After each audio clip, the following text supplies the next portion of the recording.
Kita langsung menuju ke bintang tamu kita berikut ini, ada Tengku Dewi. Ini sudah bercerai ya. Sudah selesai apa belum selesai, atau masih ada lagi sisa-sisa masalah yang akan dibahas? Kita lihat dulu profil Tengku Dewi berikut ini. Bersama dengan Tengku Dewi, kita lihat dulu postingan Tengku Dewi ini bertemu dengan pengacaranya gitu ya, dan captionnya adalah saat diskusi baik-baik sudah tidak lagi sejalan, ingat semua sudah diatur dengan pasal dan hukum yang jelas. Jangan pernah takut selama kamu berada di jalan yang benar, terutama ketika berhadapan dengan orang yang narsistik dan manipulatif.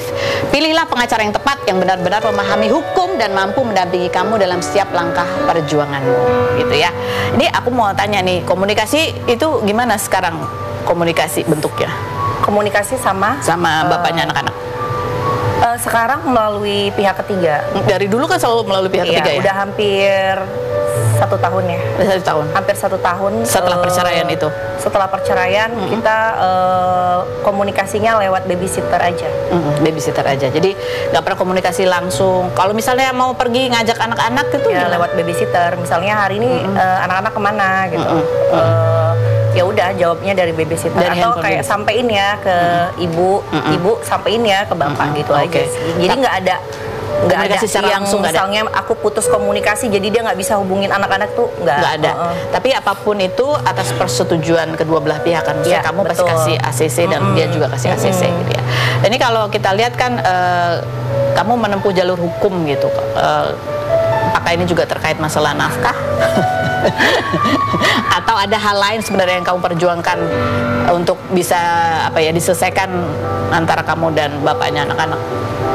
Sebenarnya aku tuh di sini bicara nggak ada niat untuk menyerang pihak manapun, atau menjelek-jelekan, atau menjatuhkan, atau dibilang nyari panggung, pansos, enggak ya. Tapi aku di sini lagi memperjuangkan hak anak-anak aku, karena aku udah berusaha untuk berkomunikasi hampir setahun belakangan dengan cara baik-baik, tapi kayaknya nggak ketemu jalannya. Jadi menurut aku keputusan kita di sini bercerai kan juga sudah ditentukan nih sama keputusan pengadilan, seperti anak-anak ikut siapa, terus untuk nafkah anak. Jadi aku di sini ya berjuang buat anak-anak aku aja. Jadi bukan karena kayak ngapain sih ngarepin ini bukan ya. Dan di sini aku bersuara karena menurut aku banyak sekali kayak dari lingkungan terdekat aku juga yang mencurhatkan hal yang sama, dan mereka kayak nggak bisa apa-apa karena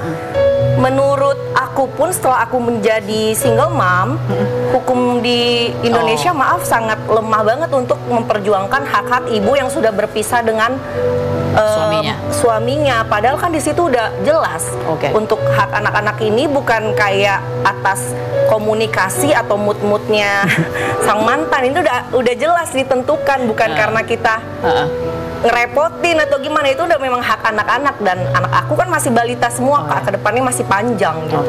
Jadi ini di satu sisi karena memang ada banyak juga orang yang punya masalah yang kurang lebih mirip-mirip gitu ya. Aku kayak, kamu ingin berjuang di cara yang benar gitu ya. Pengen bersuara deh, karena menurut aku kok beda ya. Aku punya teman-teman yang bukan di Indonesia, kayak di Australia atau di luar, itu benar-benar hak buat anak-anaknya diatur banget sama hukum. Kayak mereka itu untuk kepentingan anaknya auto debit gitu loh, kayak tiap bulannya. Jadi lo nggak bisa kayak aduh nggak bisa nih gini drama-drama, udah di auto debit langsung. Kok di Indonesia kayak mereka pun bersuara jadinya ngurusnya males gitu loh, karena memang nggak terlalu kuat ya gitu loh. Biasanya kamu gimana? Harus minta dulu atau aku nggak bilang. Kalau kamu sendiri harus kamu ingetin terus tiap bulan kah, atau bukan aku yang ngingetin sih ya, tapi aku ngingetin babysitterku. Babysitter yang ngingetin. Aku nggak bilang pihak dari mantan suami ini tidak bertanggung jawab, tidak. Aku nggak bilang kayak gitu, dia bertanggung jawab kok.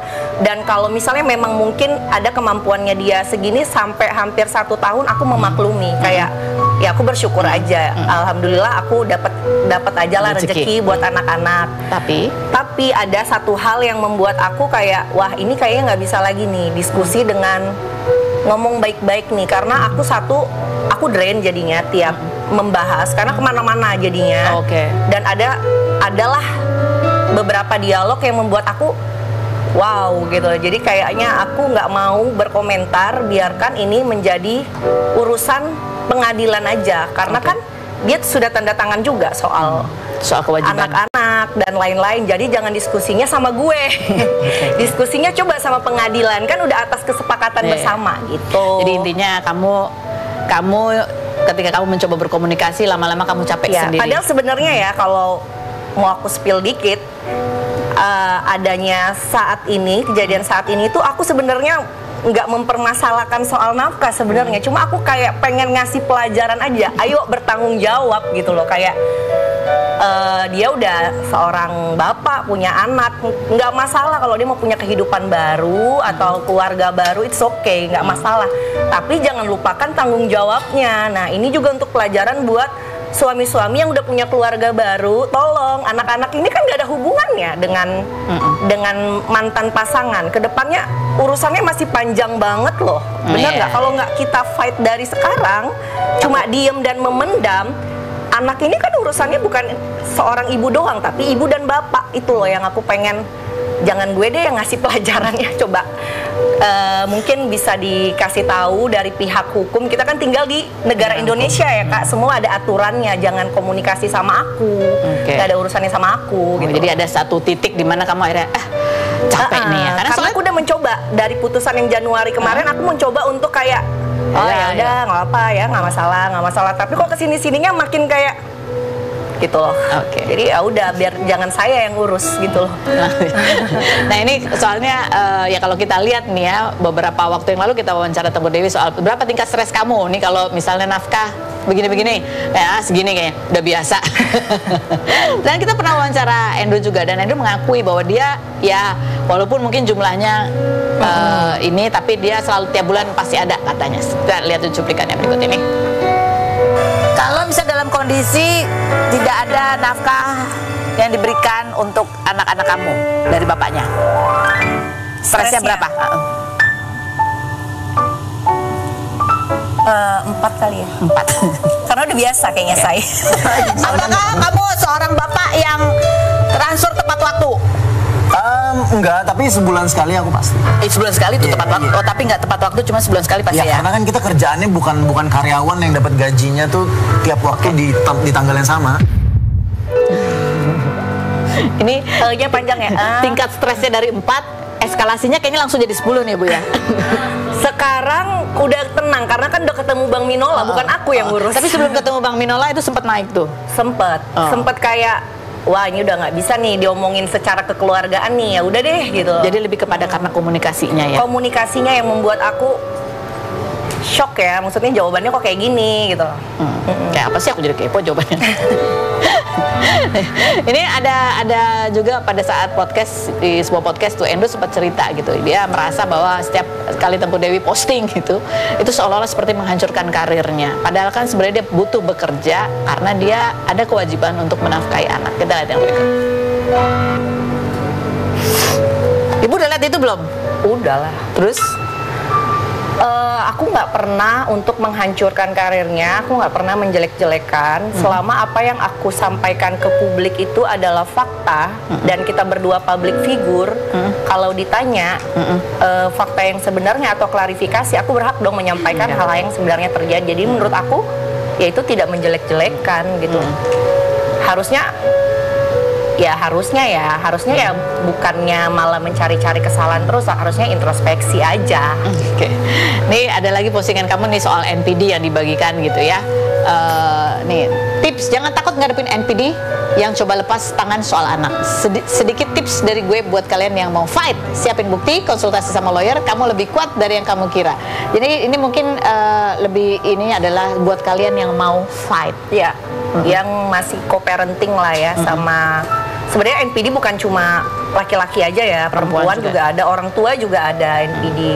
Tapi kan kita tuh telat banget informasinya ya Kak ya. Jadi masih banyak menurut aku orang yang saat ini tuh lagi hidup dalam kebingungan karena kayak dia ngerasain, tapi kok sebenarnya hati kecilnya tuh bilang ini nggak bener loh. Itu juga yang banyak orang rasain. Dan dulu pun sebelum aku tahu tentang ternyata ada treat yang kayak gini, aku juga bingung gitu. Sampai akhirnya aku banyak belajar dan aku harus bisa menerima ternyata memang ada orang-orang yang punya psikologi yang seperti ini kayak gitu. Aku cuma sharing aja sih, bukan ada buat siapa, mau nyerang siapapun, karena sampai saat ini lagi-lagi dari lingkungan pribadiku pun juga banyak banget, bahkan susah banget lepasnya.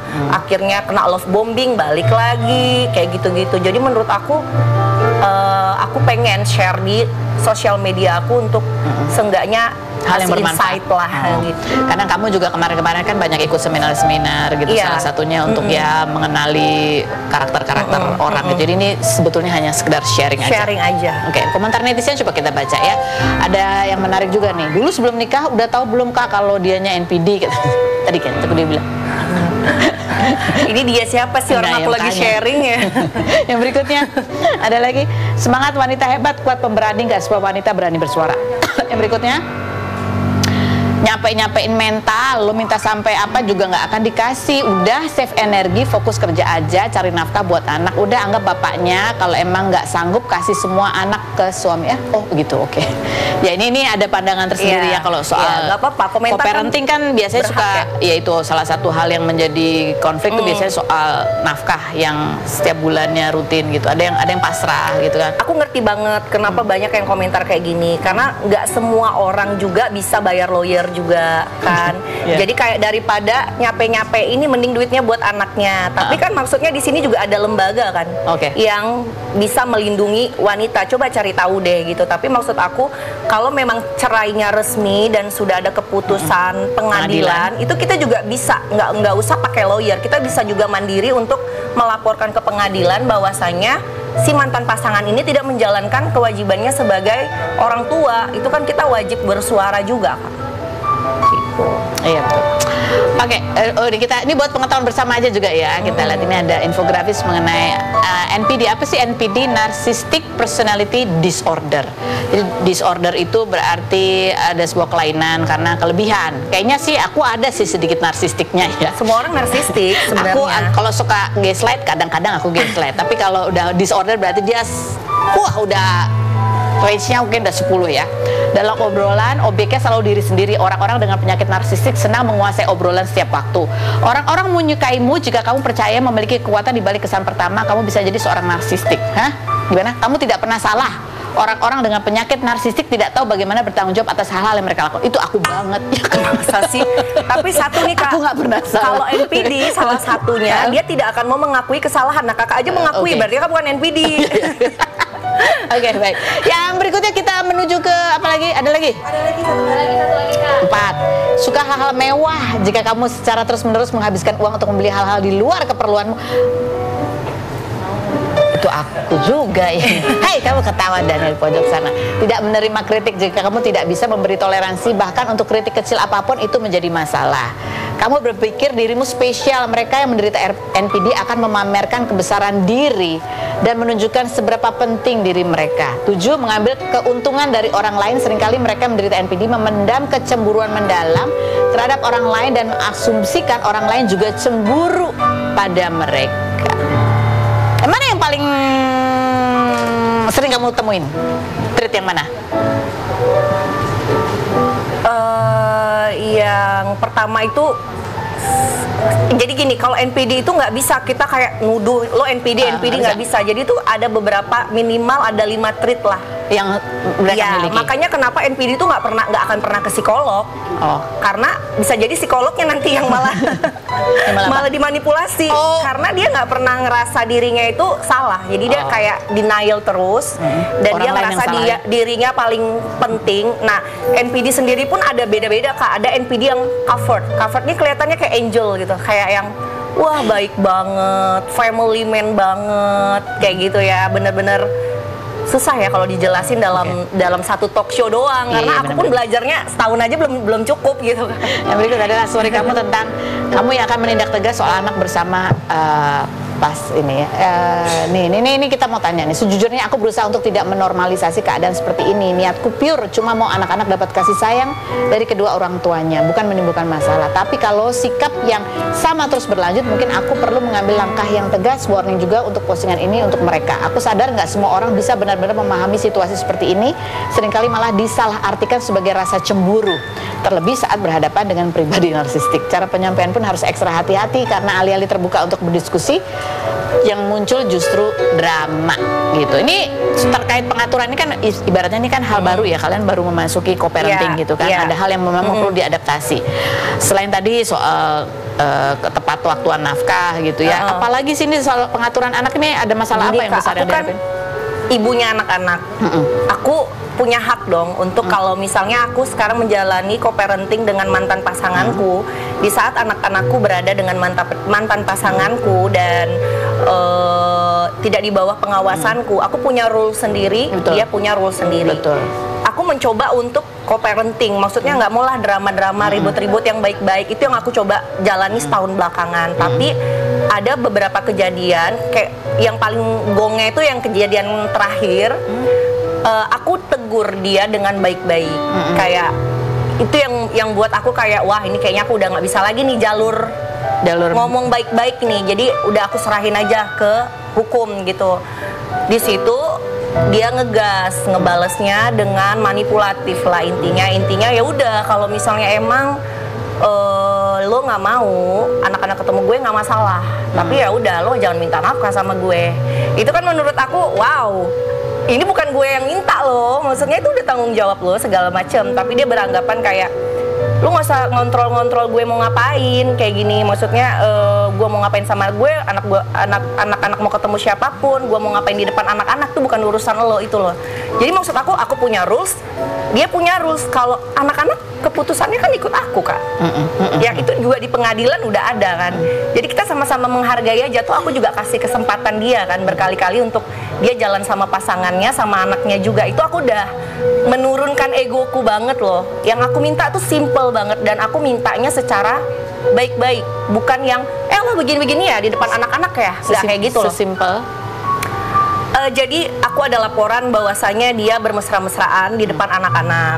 Ya aku bermesra-mesraan, nah itu ada lebih cepat di depan anak-anak. Terus aku nggak langsung mengiyakan dong, aku cari tahu dulu. Sebelumnya udah banyak netizen yang laporan, Kak kok dikasih anak-anak ketemu sama si ini, nggak baik loh. Ini yang ngechat ibu-ibu semua ya, nggak baik untuk psikologisnya anak-anak. Pas aku lihat, aku cari tahu dulu, oh iya ada video yang gini ya. Terus aku cari tahu sama babysitterku, oh iya bu gini, saya juga sebenarnya ya gimana ya bu, bingung juga kan karena babysitter kerja kan.